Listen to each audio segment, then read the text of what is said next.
Hi, Rob.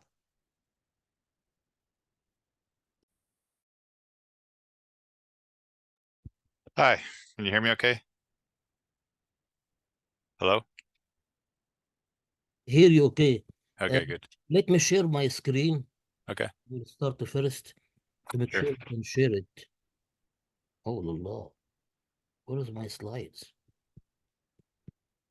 Wow. Where are my slides?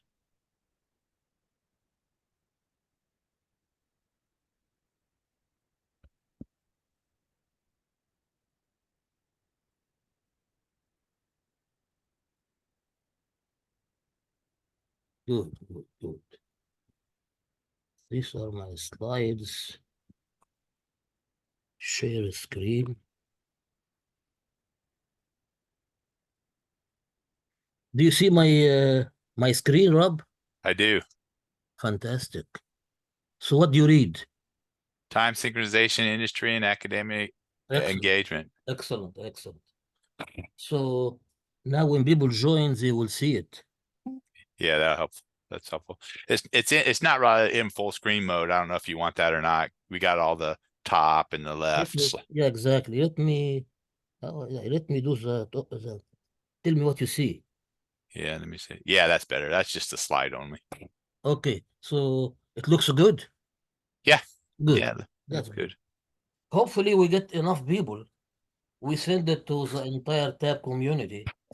Yeah, we'll find out, I guess. Exactly. Gotta start somewhere. Then you get too many people and you want to like, oh no. Exactly. We'll see exactly. We'll start somewhere and then we grow. Yeah, grow, and then you need to sort of figure out. Yeah.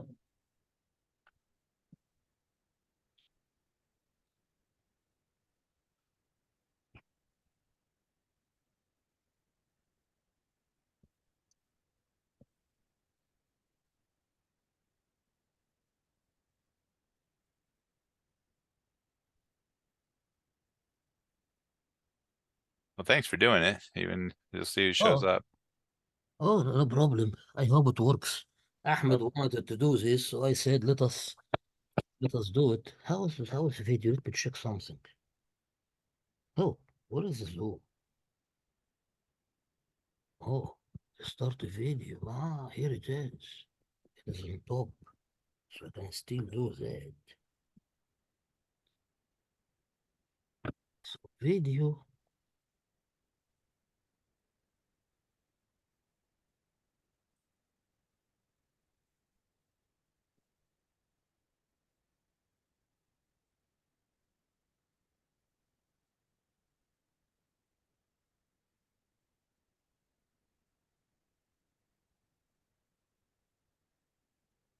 So if I start the video, uh, got a video with audio to show? Oh, you you mean see, your video? I see do you you see? with that I San Francisco bridge in the got background.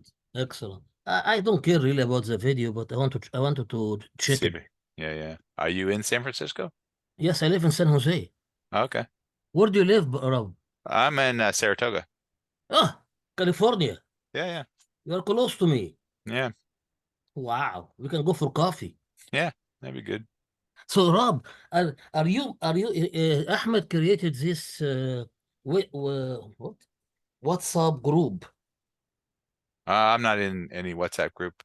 Really? Nope. I got it off LinkedIn. Oh, but the WhatsApp group has a phone number. Let me tell you. You might So want to put it in chat or something so group other people can group pick it up. info. It's a group info. Oh, it has your phone number. It does. All right. Yeah, your phone number is maybe it is wrong. Rob Coyle 919-770-7538. I don't know what that is. Does WhatsApp give you a special number? No, Eh, That's not my mobile number. Not it's sure what not that is. 919-770-7538. No, that's not me. Okay, from Rob Coyle from. from, maybe it I is, don't really use WhatsApp much. yeah, from, file, file. You send me, so I have an email here from you, Open Compute Project Foundation, Community Technical Program Manager. Nah, it's somebody else. Really? Yep. You are Rob? Macahon. Yeah, sorry. You are not, yeah. That's different. Yeah. So what, Rob, which company in are you? Broadcom. Oh, Broadcom, excellent. I'm glad somebody from Broadcom. Because I told Ahmed to talk to Mohan Kalkonti. Yep. I know Mohan. Yeah, I know him very well. He's a good friend of mine. And I asked him to talk to him because we have somebody, for people from Intel like Dan who will present today. And we Hello. need somebody from, and then just to join somebody from Broadcom too. Excellent. Yeah, Mohan is in merchant silicon, forwarding silicon in the Ethernet switches. There's certain, and I'm in the sort of Wi-Fi side of the house, Got it. wireless. Got it. So I Can you don't. guys see me? For some reason, it's No, we can't see you. We just have a picture with a camera with a line drawn through it. why is that? Uh, let me see if I can figure out what's going on. Don't Are you understand. Dan? Yeah, I'm Dan. How are you, Dan? How am I? I'm fine, but I'm Good, trying to good. figure out why my video is not working. Request permission to record on this I'm gonna computer. stop my video. I don't care really about. I'm not that pretty anyway. But I think it's good to see people's faces, so I think it'd be nice to have your face. Yeah, but we had, Let's see if uh, mine works out of we, curiosity. we Yep, had, I'm there. yeah, we had Rob from Broadcom. That's great actually. Yeah. Because I wanted Ahmed to talk to Mohan about bringing somebody from Broadcom. So if somebody joined, that's excellent. I'm gonna leave and come back, see if my video works. Yeah.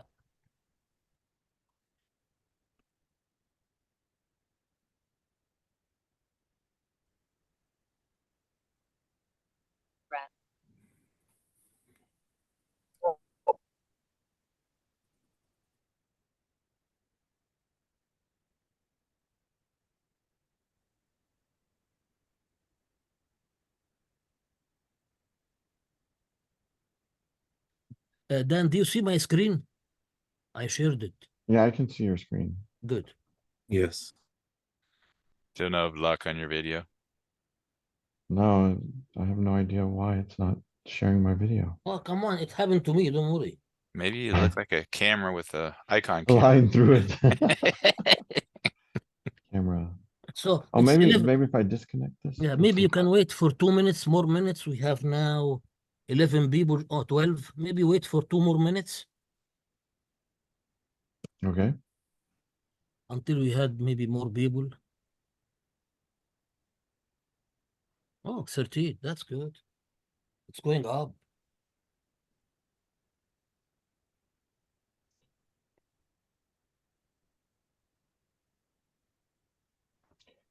Yeah, I don't know why my video is not doing anything. That's really weird. I hope I don't have other problems. Do you need to share your screen? I Or will eventually, but you might want to test that real quick. okay. That's, Let that's me probably more important than the video. share Yeah, if screen. you have a Mac, that sometimes becomes tricky. I've had issues too where it seems to bounce. So sometimes actually disconnect or connect the USB drive. Yeah. Stay. Especially when running on Linux. Share screen. Okay, well, let's try. Participant's voice, share screen. You cannot share screen while, oh, I can't share it. Why? Okay, it'll probably work. Hopefully Okay. it works. So Well, do you think I can start now or wait for maybe 1 more minute or so? Oh, 14. People are coming. Join. Okay, we can wait for 1 more minute. It's 11:01 now. I wouldn't take much time. I'm just presenting introductory slides for the work stream. Oh, what is this? Why? Oh, 15. That's good. You got 15. That's good. Very good.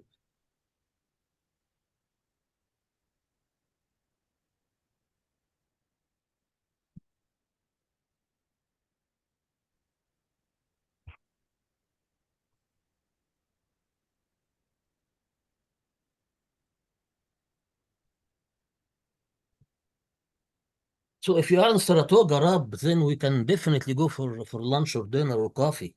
Sure. So I live also close in Saratoga, so it's a very the village is very beautiful. I like the village.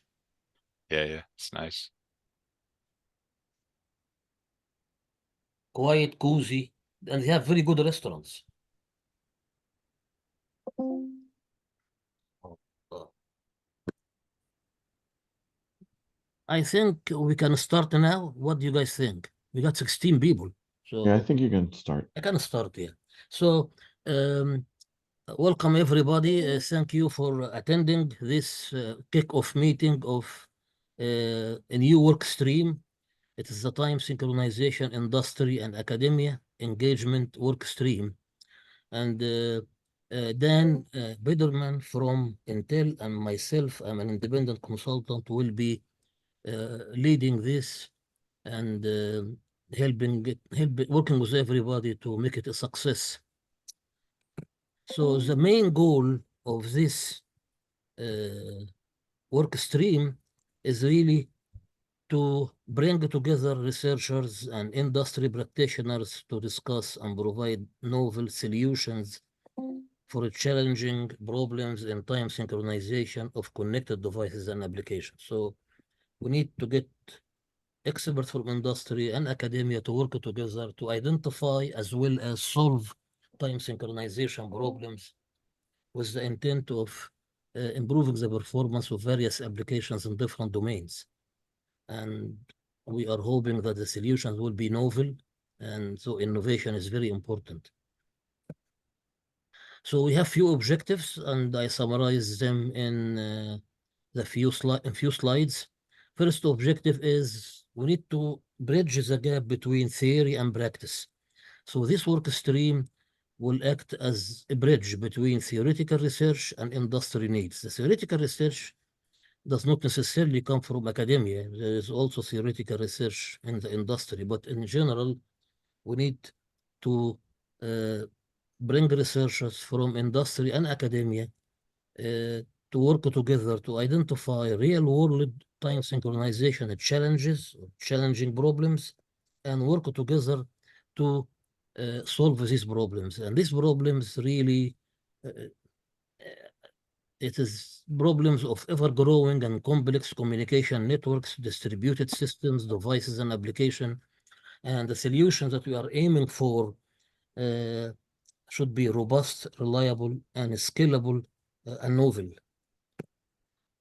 Second objective, we need to advance the research in the field of time synchronization. So we should strive to push the boundaries of time synchronization research by facilitating collaboration between industry and academia. And I think in Dan's presentation, he will present ideas along these lines. And this research, as usual, involve identifying critical research areas and problems, and we should together promote joint research projects to tackle problems in these areas. The results of the research and findings, which are solutions for this problem, we can disseminate it or publish it in conferences like ISCBCS, ICC, GlobeCom, you name it, many conferences. I just mentioned some of them. Forums like ITSF, the International Time and Sync Forum, workshops like what? Hello? ITS workshop on synchronization and timing systems, WSCTS, which is happening in San Diego. this month. We can publish in poster and demo sessions. You can provide demonstrations for the solutions. And this example of demonstrations are those which take place in the OCP global and local summits. For example, we have a global summit in October, and if we have demonstrations for solutions of such challenging problems, definitely that OCP conference or summit will be very good venue to demonstrate these solutions. We can write papers and we publish them in ACM, IEEE journal. And I can publish those in some journal magazines like IEEE magazines or journals, many journals. ACM and IEEE have many journals. And also, I would like to point out that the workshops can be our workshop. We can create our own workshops in any one of those conferences. Similarly, we can create our own tracks in any one of those conferences or even workshops.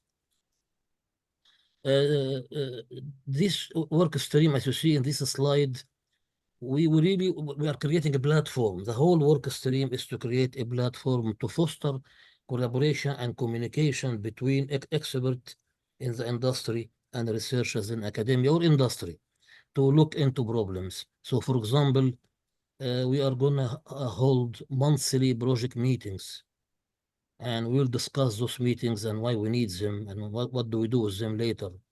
And we are going to also hold maybe on-demand meetings in addition to the monthly meeting. And we are going to create a central repository for all these research artifacts that are generated from our work. And we can, for example, store all these artifacts in OCP tab wiki that is associated with this work stream, or we might create a library, but using the OCP tab wiki is a good candidate, which similar to what we do in the tab meetings that Ahmed hold every second Wednesday, where we store the recording and presentation of every meeting. But here we need to store more because we need to store presentation and recording and papers and maybe presentation for demonstrations. So this really work stream is an excellent excellent opportunity to conduct research in time synchronization. And I would hoping that everybody will really join and we work together as one big community to work on this challenging time synchronization problems. There are so many of them. Dan will present some of those. I have some, and I'm sure everybody has some, and I would like everybody to come forward and present the problems. And researching for problem is also very important, and come forward also to present the solutions. And everybody is welcome to present the solution and present the problems. So one of the things we need to do here to better organize our work is to create projects. Like if we have some interesting problem that everybody agrees that need to be solved, and we have solutions for these problems, maybe these solutions can create projects. An example of the projects will be provided by Dan when he talk about how time synchronization, for example, can improve the performance of artificial intelligence and machine learning application performance. So we need to create projects. Not necessarily everything has to be in a project, but one of the things we can do is to create projects, and these projects might contain people from industry and academia, like some people maybe from academia joined force with some people from the industry to solve certain problems. And maybe the project can be just undertaken by some people from industry, or maybe undertaken by some people from university. But it is better to create projects where people focus on certain specific deliverables that are related to certain time synchronization problem. And one of the things is that, for example, Dan talked to me a lot about it is building business cases for these projects. Like if you work for a company like Dan in Intel, for example, in order to get management to sponsor certain project by allocating people time, to work on these projects, maybe by allocating funding to give to university to work on these projects. Those decision makers, they need business case, which shows how much they will spend versus how much they are going to gain. And building these business cases require data. And some of these projects maybe will be very useful to create the data, to get funding, to maybe work on on other projects, for example, or on these projects themselves, i.e., maybe the first step in the project is to get this data. Once you get the data, we get funding. Now we can maybe expand that project and we can have concrete results and so on and so forth. So, for example, some of those projects may suggest that we can improve the performance of some application like an AI, databases, microservices, and then we'll provide more details about this and improve the performance, maybe 10 order of magnitude or improve, or maybe improve significantly, as you see in the slide, and not only performance, maybe save powers, improve latency, improve cost, but these kind of projects which have significant impact on the industry would require lots of research and lots of work and experimentation and experimental analysis and empirical work, and that may require money. So to do that, we may need to start by collecting data. Once we get the data and get approval from management to spend the money on these projects, then we can go forward and do them. So one of the objectives is to create these business cases to get funding and create a very interesting project with significant impact on the industry. As I mentioned before, we plan to have meetings, two types of meetings. We first would like to have monthly meetings. So one suggestion is to have a monthly meeting on the first Thursday of every month. I think we will send a that if everybody agree with this suggestion, we can go for it. But we will send anyway a doodle poll to the whole OCP tab community, which will include the larger team which attend every Wednesday meeting with Ahmed, asking them which day and which time is good for this monthly meeting, which we would like to have in the first week of every month. But again, we'll send a poll to get input from everybody, and based on consensus, we will hold subsequent meetings. But those kind of meetings are only once a month. The objectives of this monthly meeting is anybody is welcome to present time synchronization problems. Anybody is welcome to present the solutions. Everybody is welcome to do that. But we also, since we will create projects, we'll also review the status and the progress of these projects which aim at solving certain problems. So Joe Blow from whoever can come in with a problem and say, this is an interesting problem to be solved. And if we agree, maybe people can jump in and provide solution for these problems. And if we like some of those solutions as a team, we may create projects to work on these solutions. And the results, of course, will be published and stored in our repository. There are also project meetings, since we create projects. So in addition to the monthly meetings for this work stream, we can create on an as-needed basis project meeting, like those people who are the people who are working on specific projects and who are interested to contribute to these projects. We can meet whenever we need to review in details what's going on in these projects and the status of each one of them, what they need, what has been achieved, technical details, technical problems they are facing, things like this.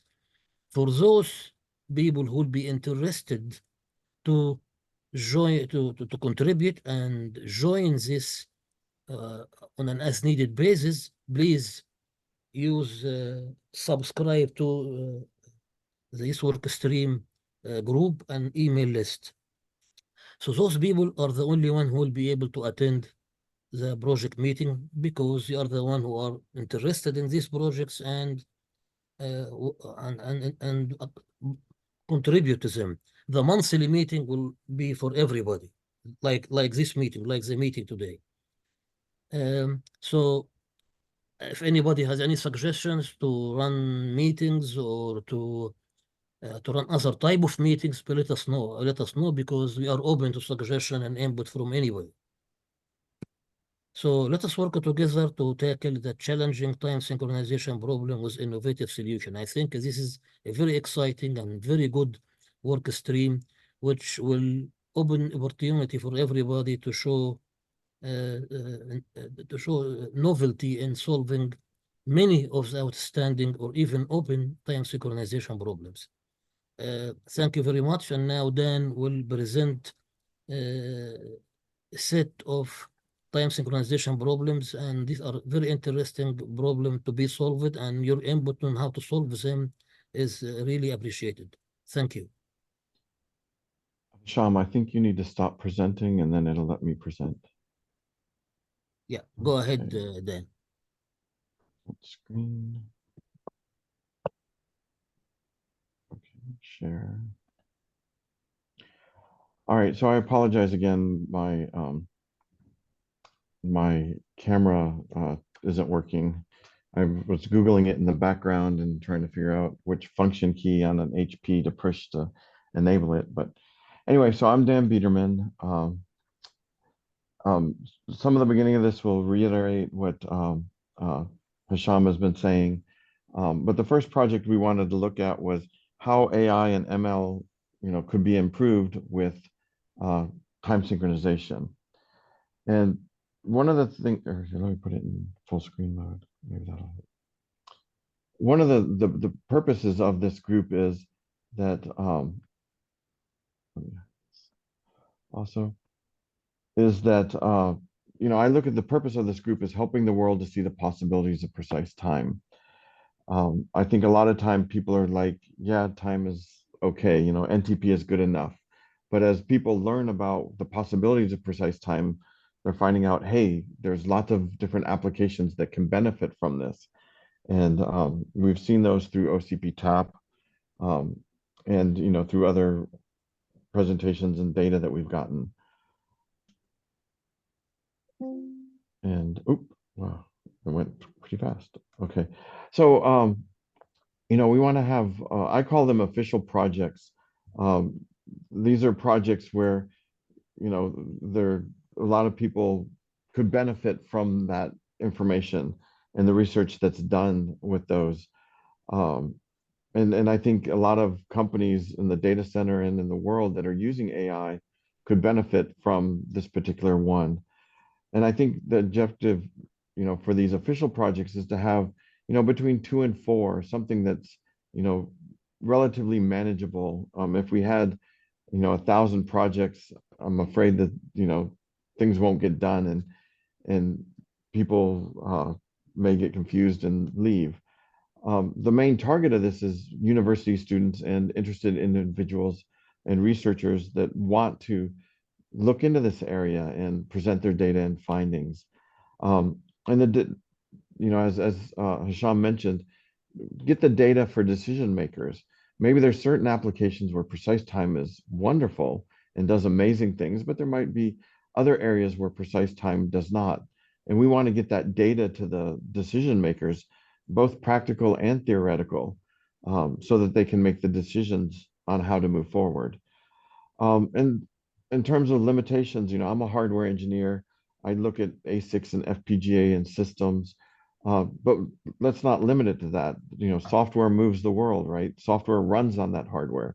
And there could be architectural improvements, micro-architectural improvements, mechanical, optical. It could be for greenfield, new, implementations or old implementations. And the way I look at this in terms of deliverables is to give the people who want to present, 10, 15 minutes during our meetings to virtually present the demos or the data that they're getting and other details of the research, so that the working group can comment on it and, build on it. So as Asham has mentioned, I see a lot of the data that, college students will create will be virtual presentations initially, but as we build on those, or if they're have amazing information, we may ask them to present at workshops, conferences, demos, and, have monthly meeting, based on the progress, or increase those monthly meetings. And, the first one that we're proposing is with regards to, artificial intelligence and machine learning, and, give a platform, and technical support for, college projects that want to find ways to use precise time to make AI and ML better. And it might not be all of, the whole solution better. Maybe there's this portion of the algorithm that can really benefit from it. For example, it might be, getting the data to the thing that's going to crunch on it faster, or it might be a mechanism on crunching or sharing of the resources for that crunching on the data. And find, document, create workarounds for areas where performance can't be improved. There may be bottlenecks where no matter how precise my time, we're not going to see any benefit, right? That processor can only process a maximum amount of this, or the bandwidth into that, AI module is limited. So we're not going to get improvement on it. But, find things that do improve those AI and ML algorithms.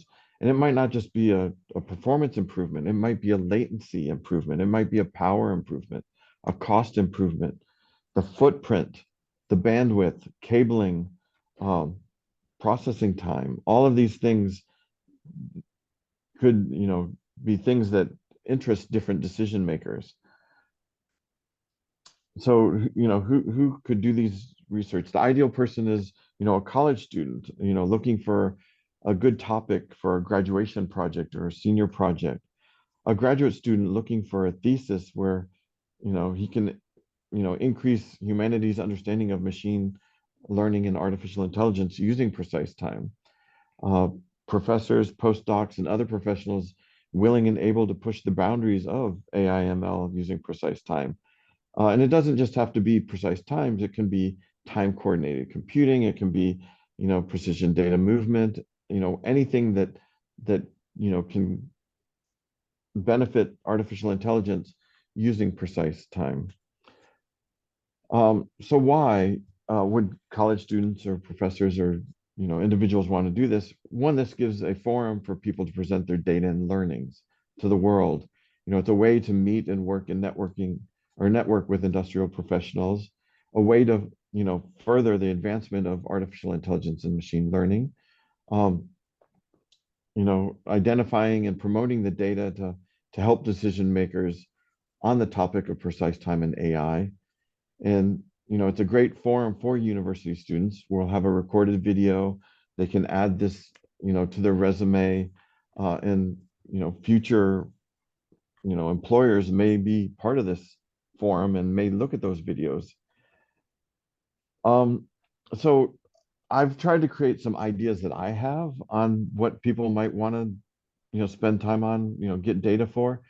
It may be that, my area of interest is different than Hisham, which is different than, the decision makers or your background.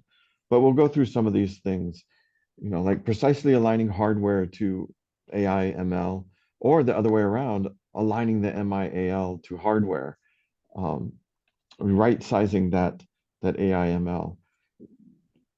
The next one is aligning the network for optimal AI ML, or optimizing the AI ML for a precisely timed network. Precisely aligning AI ML to, caching structures, whether it be LLC, level 3 cache, level 2 cache, or some optimized caching structure for AI ML. Using proprietary caching structures, Intel has a couple like DDIO and CacheQS. ARM has stuff like cache stashing. AMD has some QoS features as well. Could we optimize those? Similar things for the GPU and FPGA solutions. Let's see. This is one of my favorite topics, which I talked about in February, was precision data movement, getting the right data to the right place at the right time. We have all these different data structure or protocols like RDMA, NVMe, Rocky, Ultra Ethernet. A lot of the data transfers across these protocols. Are there ways that we could use precise time to optimize those protocols? Thinking about cellular phones, when we look at the cell market, they use 1588 to try and squeeze out as much bandwidth for that data and that voice call across the cellular network. Could we use precise time to squeeze out that extra data to improve AI performance, squeeze out the latency so that we get faster AI? We could look at orchestration, where could we pace certain resources?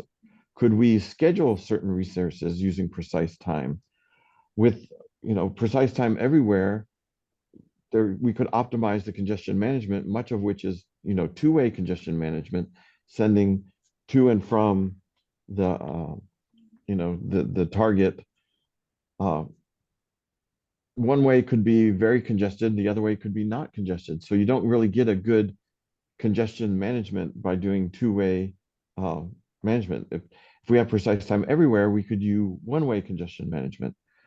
Latency management is the ways that we could improve to make sure that we manage on latency.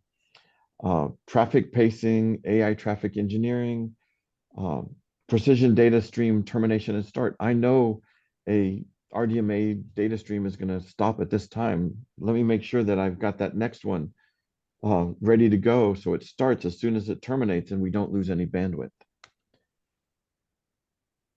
Maybe there'll be changes to artificial intelligence and machine learning because of precise time. Maybe if we know that data is late, maybe we can fake the data because it's not going to arrive on time, or we fail over to other data because we know the data is not going to get there. Manage the management of different AI and ML applications over the same hardware. Maybe we're running multiple algorithms using the same hardware. We could use precise time for the management of that. And we could also manage non-AI ML on the same hardware using precise time. And I put a comment there, add your own precise time improvement algorithm method to make AI ML better. My brain is limited, so I can only think of so many things. What is important to, I think, everyone in this group is basically seeing the results and the desired data, right? If we can get the right data to the right people, they can make decisions on, yes, let's push, the envelope of precise time. Let's move on these technologies. And so some thoughts are, precision at different levels help by a certain amount, right?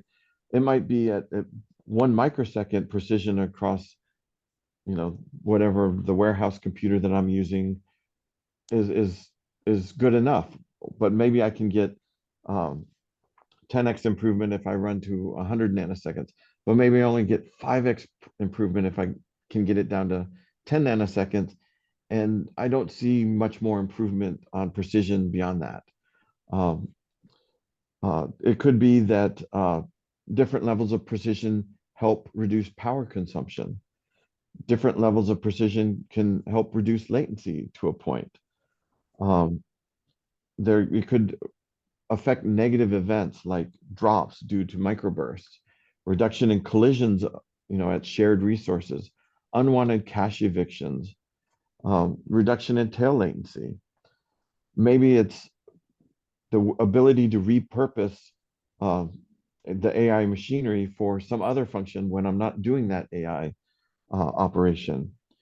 And the ability to compare results with, precisely synchronized data versus unsynchronized data, or synchronized data to certain limits, as I mentioned earlier. And pretty much anyone can start anytime, right? It's open to everyone in the world. It can be uh, you know, aligned with your college program. So in other words, if you start in say August and you end in May, you may want to, maybe do a little pre-work in the summer and be ready to run with it over the college year. Um, and presenting, like I said, do virtual presentations where I'll lead this. Individuals would be 10, 15, 20 minutes depending on their topic results, and give time for some Q&A. Write a paper summarizing the results that they find so that it can be shared with the group. And these recordings can be used in your job search.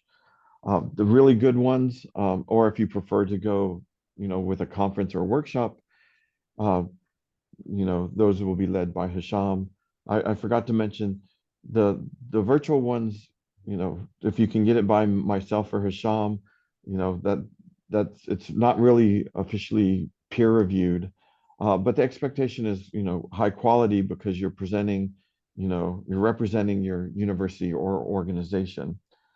And, if you go to the conference workshop way, it'll be peer reviewed, potentially, we could have these at OCP Global, and it might be a virtual presentation is so good that we're like, you have to present this, to get it more people to see it. And so I just want to go through legal. Open Compute is here to promote technology advancements for the betterment of the world. Ideas, concepts, algorithms from these projects and call to actions. It's up to the presenter to legally present or to share it. I was talking to someone in Europe and they were like, they want to open source their stuff because, their benefits for their program, whether, or if they wanted to apply for government grants, if they say they're going to open source it, they're more likely to get it. Presenting anything related, to this group is not considered a contribution under CLA or other license agreements, unless otherwise agreed upon. For example, even us presenting, some of the stuff in here today about AI ML, it doesn't, there's no agreement that, Intel, Meta, or any other company is agreeing to contribute that license to Open Compute. It doesn't make sense at this time. Maybe in the future, if we have good ideas, we want people to share their IP. But we're just happy to have people work on this. And so that's all I have for my presentation. I can stop sharing and, comments, recommendations. So I think at this point, we would like to hear from the audience how they think about this, how the best way to run it, um, so that we can achieve progress and success. So we are really willing to listen to everybody. Most wants to go, I'm happy to chime in. Can you hear me okay? Yeah, we can hear you. Hi, everyone. My name is Professor David LaRiviere. I'm a professor of financial engineering at the University of Illinois in Urbana. I'm based in downtown Chicago. My area that I specialize in is ultra high frequency trading. So I'm also CTO of a hedge fund. So I actually have a lot of students already working on projects directly in these spaces. It's something that's very much of interest. I love this idea of being able to do better collaboration with industry. So some of the things we're looking at, for example, even just as basic is how do we record historical and real-time prices in the cloud, and some of the issues we get there where you don't have accurate time synchronization, down to the level of recording data centers. Ideally, the gold standard right now for time stamping market data and finance is actually at the sub-nanosecond level. There's some devices that can do this ballpark, like 20 picoseconds. But a lot of the other infrastructure after that is nowhere near that. What are the implications? How can we do that better? Also, things like what are some of the best practices? I don't know if there's any, for example, like open source repos. If you get one of these GPS receivers, what are all the different tricks you can toggle to maximize performance? But just in general, I love the idea of this working group. I'm looking forward to working with everyone. There was a few others I was just curious about. Potentially the idea of a lot of us are running many of these GNSS receivers. Could we ever create a centralized database where we're continuously pushing that data? And so the idea behind that is that we can look for things like, are there anomalies in certain geographic areas? Are there anomalies across specific vendors, specific models? What are some of the things we can do to potentially tweak that and stuff like that? That was just a few, but this sounds very exciting, and I look forward to hopefully working with So, David, which university you work for? University of Illinois down in Urbana, but I'm Can you based put in Chicago. Go ahead. excellent, excellent. So you are in the UIUC? UIUC, correct. Excellent. This is a good. This is an excellent university. Can you put your email in the chat? Yeah, of course. Actually, really easy. It's davidl.illinois.edu. Website. If you go there, for the last 2 years, I have all those projects my students do is really open source, and I have several, for example, right now working on GPS related projects. So trying to do things like time synchronization with the Raspberry Pi, is getting GPS. We actually partnered with Blocks. We just got a set of their new F19 chips, so playing around with those. One of the student groups is even looking at doing things like machine learning on GNSS data. So one of the things historically is a lot of these chips were designed to be ultra low power and honestly relatively cheap. What if you're dealing with packets that process $1 quadrillion a year in notional value? You don't like having a GPS chip where the bill of materials would be 5 or 10 grand. What could we do better in terms of doing synchronization? Right, just things like that. Some of my concerns are I think you're breaking up a little, David. sorry, I was saying some of my concerns are a little bit Niche, yeah. some of these are with these types of better types.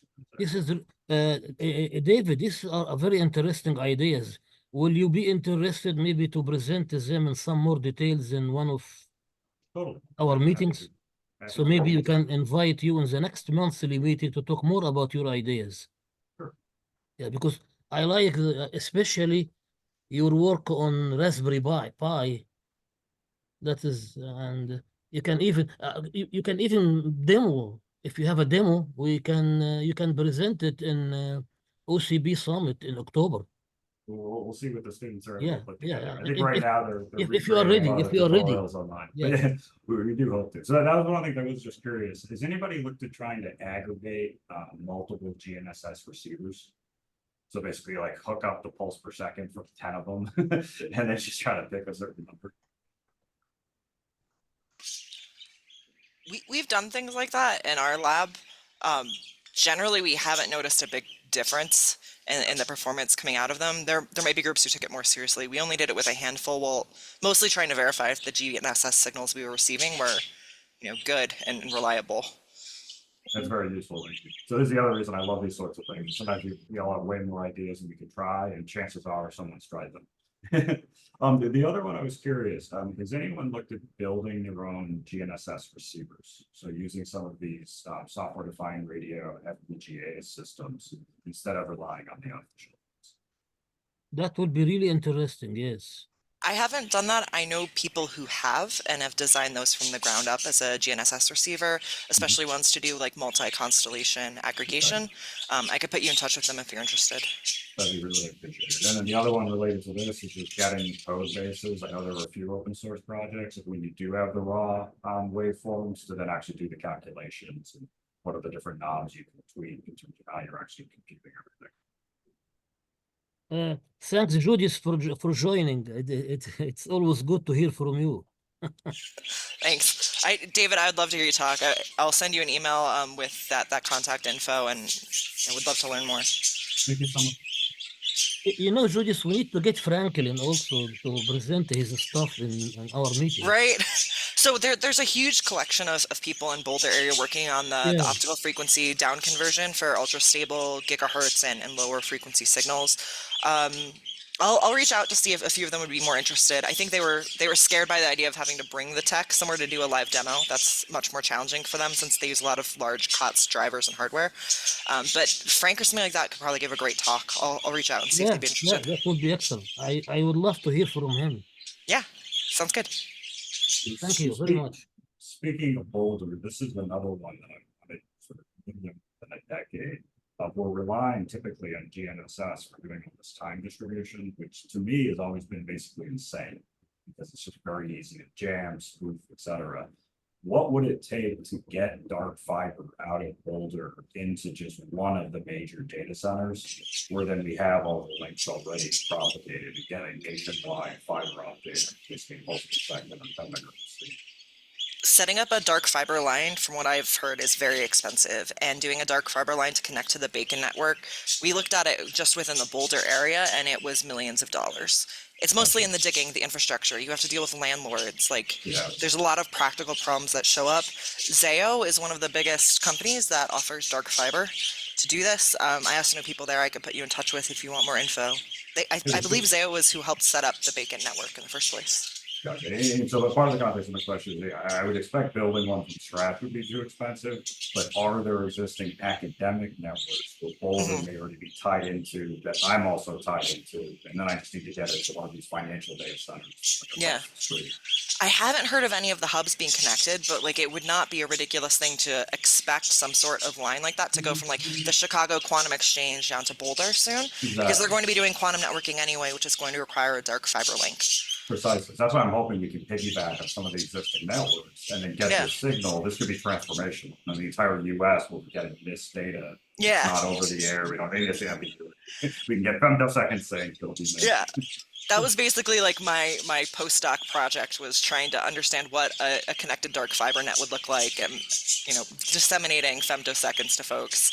It's the world has evolved a lot since I last looked at it.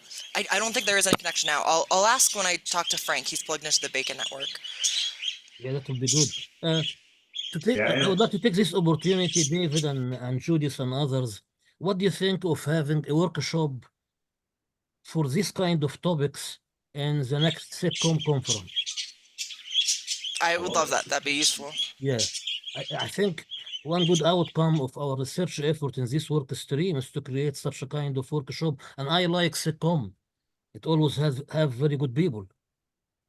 So if you guys agree, we can start to work on it. Of course, not for 2024, but for SITCOM next year. Yeah. And we may That'd be be able to awesome. get space on the chief of downtown Chicago. Okay, so let us get it done. I like this idea. I am curious, are there any of the GNSS vendors, like the Grandmaster Appliance people on the call, or is this mostly market? Fine. The context is sometimes things like the dark fiber networks, that this is one of the historically big blockers, is most of the vendors in the space don't want this. Because they want every single customer to have to buy to these Grandmasters and them updated every few years. So that's what I think historically. Just having the network isn't enough though. Like I think that assumption by some of the vendors here is false in some ways. Just because you're connected, how often those sync events occur, what type of synchronization you're using, and all of these other things factor in, where you really might want clocks on both ends of the node. Like you should never trust the connection between one node. You always want multiple routes. So did anybody work, maybe you, Judith, work on time synchronization in quantum networks, quantum communication networks? I haven't specifically worked on it. We've looked at it a little bit because it has some of the most challenging timing requirements. There were a lot of good talks at like PTTI this year, Precision Time and Time Interval Conference, about quantum networking. It seems like there is like a sub 100 picosecond, I think it's like 20 picoseconds they were talking about, that you really need for the entanglement coincidence measurements to do things like, transmit entanglement in a quantum state. Yeah. So they're working on that. I know there's a group out of the DC area setting up a network where they've done some timing towards that end, and I think Boulder's working on it as well. Maybe if you can find people from Boulder and Washington area to come and present this stuff, because in IATF there is a whole group, QIRG, research group on quantum communication networks, and time synchronization is yet an area that they haven't dealt with in a satisfactory manner. So if maybe our work here can feed into this into that work research group in IETF. Yeah, I'll reach out to those people. Yeah. So go to QIRG IRTF QIRG, or I can connect you with the shares. And That would be great. yeah, and then the outcome of what we have, our research here, can be presented by you, Judy, by David, by people here to this IRTF group. That would be really cool. Yeah, then you get wider audience. Yeah, So I will connect you with the chairs. that would be great. Yeah, thank you. I would like really to get an opinion from the whole team on the projects that Dan presented.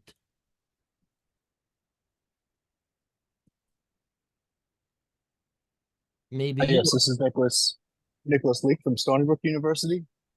Dan, we are in entirely different spaces, but it sounds like we have a lot of the same types of projects going on and the same, we'll call it precision and accuracy levels that we're aiming at.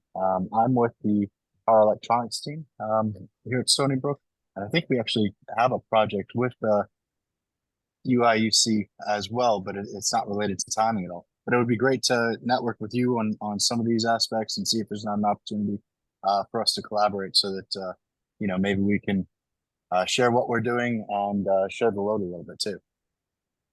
Okay. I did have one specific comment early on when we were discussing some of the things that you were doing and looking at. You had asked about getting information from different time sources. We have been in contact with and actually just got software called Timekeeper. I'm not sure if you're familiar with that. I'm not. Okay, so Yes. that may be of significant interest to you. What it does is it tracks the time of multiple different time sources. They have opportunities to work with universities to where they can give you seats of the license to evaluate that are free of charge. And it looks very promising for some of the things that we're trying to do. So, Nick, we spoke together and maybe we talked about having a demo in the upcoming OCP summit in October, right? Yes, sir. The White Rabbit stuff. So you are Yep. still going for that, right? My understanding that We are still headed that direction. Yes. excellent, because I'm counting on you really to be in the summit in October to present your White Rabbit stuff. We're looking forward to it. Thank you very much, Nick. So any comment from anybody on what Dan presented? These are interesting projects. Not the only projects we are going to work on, but it's a good start. So other projects are welcome. There was another potential idea more on the infrastructure side. Would it ever make sense to try to centralize a lot of the different vendor gear in a particular data center? Potentially hosted by the academics, so we get it for free in many cases, but then provide access to all the partners. Because in some cases, I'm not sure if it makes sense if every single university needs to get, sometimes the cost of the gear really starts to add up. But if we can amortize that, basically the entire United States, across both the vendors and the academics, put it all in place, find a way to share it. It could make for a much more interesting space. It could also then be used for trying to do basically like cross-vendor analysis. So one of the problems I've had historically, not on the academic side, but the commercial side in high frequency trading, is the vendors do not play nice in many cases. So if you're running a PDP stack on one and you're doing a PDP grandmaster on another, not to call anyone out, but I have experience with Timekeeper. Sometimes those don't play nice. And then it's like, well, what is the PDP implementation on a particular switch? So you're gonna get the switch vendors involved to see if they're running like a boundary clock or something. And just trying to get the ecosystem for that set up, I think it could potentially move well. And that's something I'd be very interested in setting up as well. I kind of tried to do that already on other technology. Very good. By the way, Dan, Nick last name is Leak, Leak. Oh, sorry. Yeah. Okay. So I'll get his contact information from you no after the meeting. Rob, I am glad you are here from Broadcom. What do you have your own projects? You have your own ideas? What do you think of what Dan presented? Yeah, I have a lot. I'm not sure, I don't want to take too much time, but it sounds like you got quantum computing, high frequency trading and AIML right now as your sort of high level areas. Definitely the trading networks are very important. But Yeah. I mean, but, that's started with spread networks many years ago.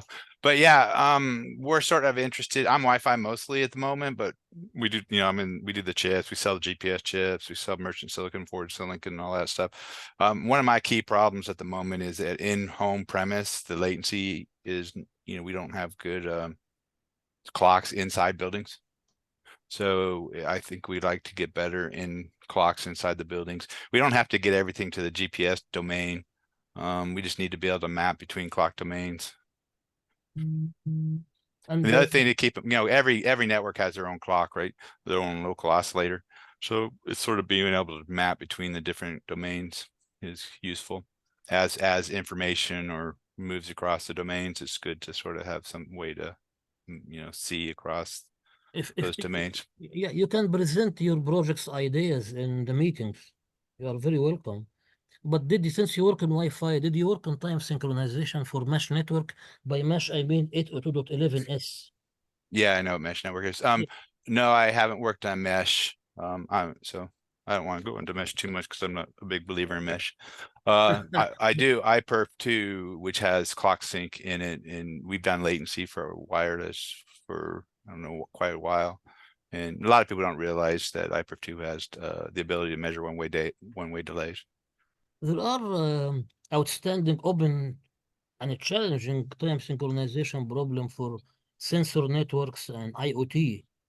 Is that something you, Rob, or anybody is interested to work on or is working on?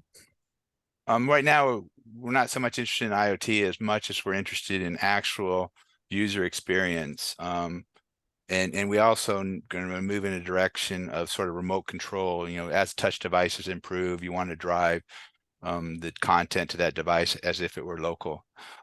So those, I don't know if, the current touch is 120 hertz, so it's 8 milliseconds that is following a finger.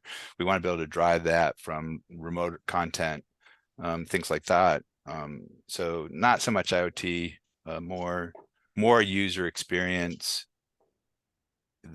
And there's a lot of problems in the network where we're queuing. The information should only be on waveguides or cables or whatever. They shouldn't be in memory queues waiting to use the waveguides. To try to get rid of that, sort of blow it out of the system, is another area that we're working on, so that you just have basically, information flowing at the fastest, physical engineering possible. So there's a fair amount happening there. Hopefully. And the other thing to keep in mind, the idea of clock sync is actually kind of challenging too, as many because the clocks aren't, and per general relativity don't run at the same rate in the same space. Yeah. So Speaking people. of Anyway, go ahead. Speaking of wireless, does anybody interested or have already interested in or already working on time synchronization in satellite networks or an integrated satellite and terrestrial networks? Because satellites keep on moving, so the delay in, is not symmetric in both directions. If they use, for example, optical links between satellites and satellite keep on moving and maybe changing orbits, you can't guarantee this. If you are using any, you can't guarantee by bi-directional symmetry in the delay in both directions of the link, because the link itself, the link characteristics change. I And if believe you, they characterize that and provide these ephemeris corrections that really track exactly where the satellites are and how their motion impacts the time. exactly. So I would think, Judith, using NTB or BTB, which require symmetric delay, might be challenging. What do you think? I don't think it'd be too challenging as long as like the orbit, the path is known and you can correct for it. It does break down if you got, two moving objects that are moving Yeah. in ways that can't be predicted. I thought some of the really advanced GNSS receivers do similar things like that. They see them like third-party monitoring, and they know exactly where the antenna is at the precise time for the interface to correct relative to the other. Yeah, like down to like sub-centimeter levels. Yeah, it's impressive. Yeah, you got a point. If you can predict that at this point this link will look like, then you can do some estimation of or correction for any drift or any changes in time synchronization. The caveat with that would be Yeah, if the yeah, receiver on the ground is also moving, then I don't know if you can characterize that as a satellite just following Yeah. standard. interesting. So Rob actually mentioned something that brought up another idea in the background. Has anybody ever proposed embedding time synchronization in FM signals? So right now we already have HD radio, so there's this extra buffer where you can encode data. Right now they're basically sending MP3s over the air, but technologically it should be possible to have that. And then you have these massively strong existing signal that, like, I know can already go underground, or it definitely can't get GPS or even 5G. This might not be quite the same thing, but I know the National Association of Broadcasters was looking Yeah. at using their tower stations to provide like a backup GNSS type network. And so they were looking at the needs of time sync. There's also some really cool stuff going on, potentially doing that with, like 5G radar type networks that might need even more sync. Yeah. Um, I saw some presentation, may have been through OCP with 5G, but it just seemed like using FM radio would be the easiest because they have the Yeah. master space like in the side of it. You could already just add the data and just need to change the broadcasters. I pick up the.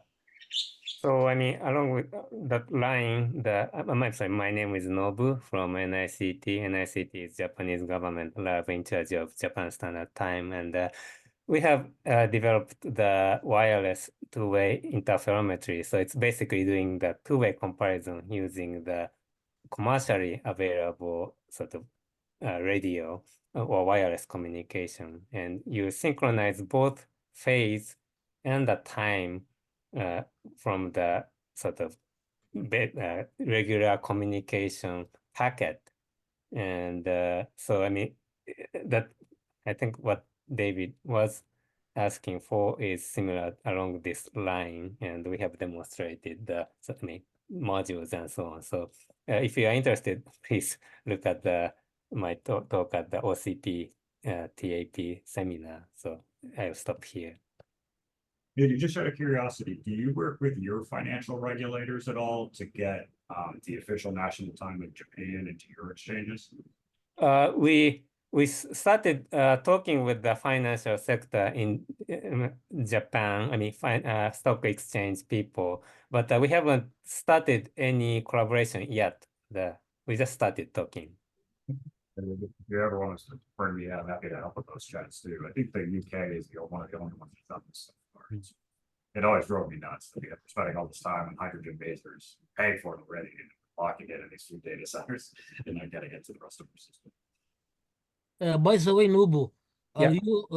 are we in track for you to, because we talked about it together, are you in track on presenting in the next or demoing your stuff in next OCP summit? Yeah, some at the San Jose, right? So Yes.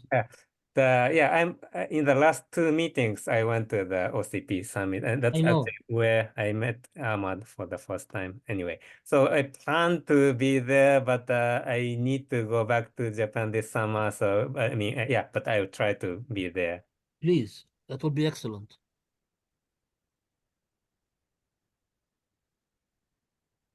So we're at the top of the hour. Are there others who would like to talk or share? I think we got excellent feedback from the audience and good ideas. Yep. So I think David has very good ideas, and Judith also have very good ideas, and she can invite others to present their ideas. Rob from Broadcom has good ideas, so we can schedule presentations from them maybe in the next meeting, next monthly meeting, and if we need more than one meeting, we can do that. Yep. And just one other one for those of you who are on the commercial side, another thing to think about is what does your hiring pipeline look like? Because in some cases, it's very easy to get extremely interested students to work on problems that are directly relevant to you, having open source it, some licensing stuff, but especially if they have maybe a job waiting at the end. So just thinking concretely, like, well, what are the skill sets? What are the backgrounds? Electrical engineers, scientists, et cetera, and what that could look like, because then something we're training students for particular equipment. One other thing that I haven't seen engagement from them, but there's a timing lab group based out of Alabama, I think it was, that have been doing like a lot of GNSS things, and they have a lot of students, and this might overlap really well with what they're doing. I don't know if they're aware and just couldn't make it or what. Is it the University of Alabama or is it the I state can't of Alabama remember or right now. Huntsville? I know there's a big NASA presence in Huntsville. Yeah, in the north if part you of want, Alabama. yeah, I'm out of Huntsville, so I can, if it's out of Huntsville, I can connect up. let me find the email from the guy.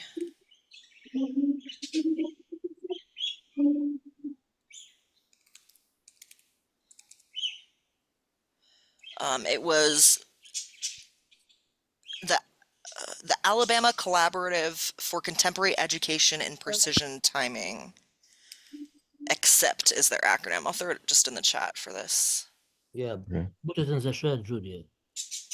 Yeah, they might. That just seems like what we're doing and what they're doing overlap really well.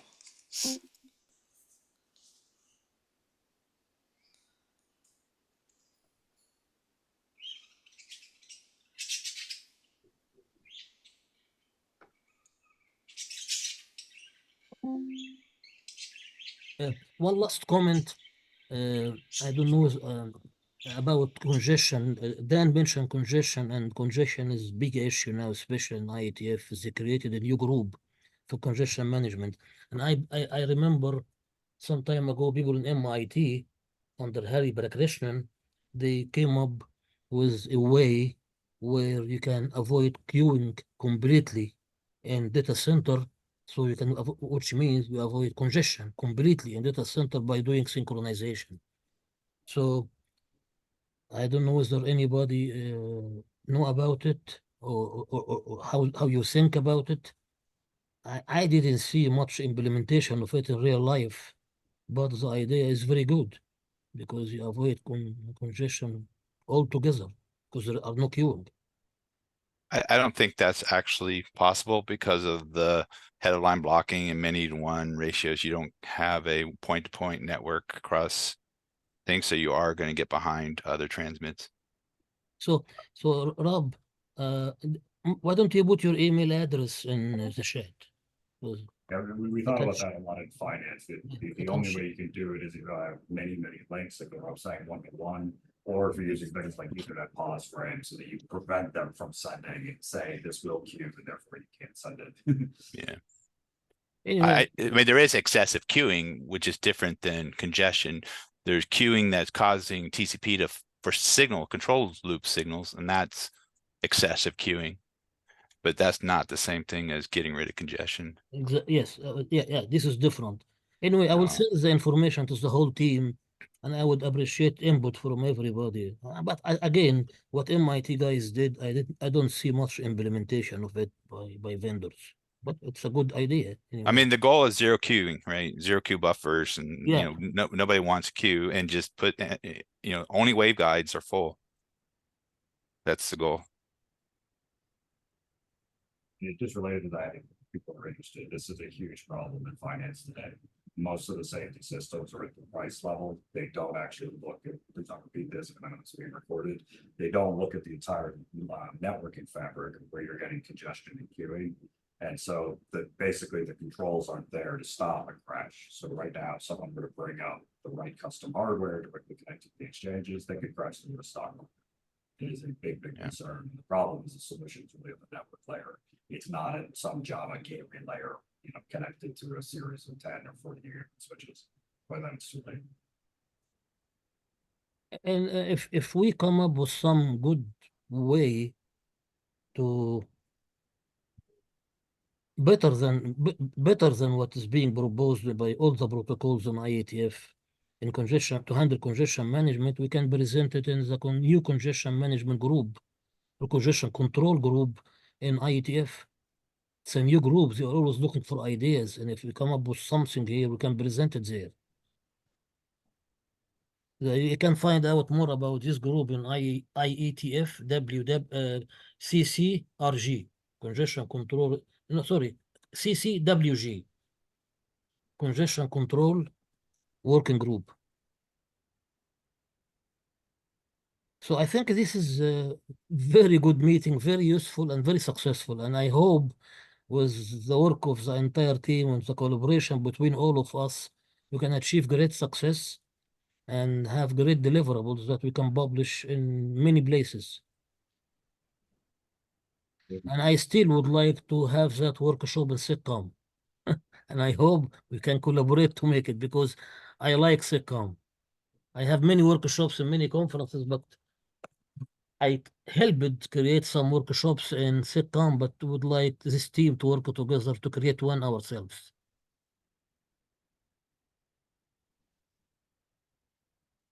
All right. Anything else? Anyone?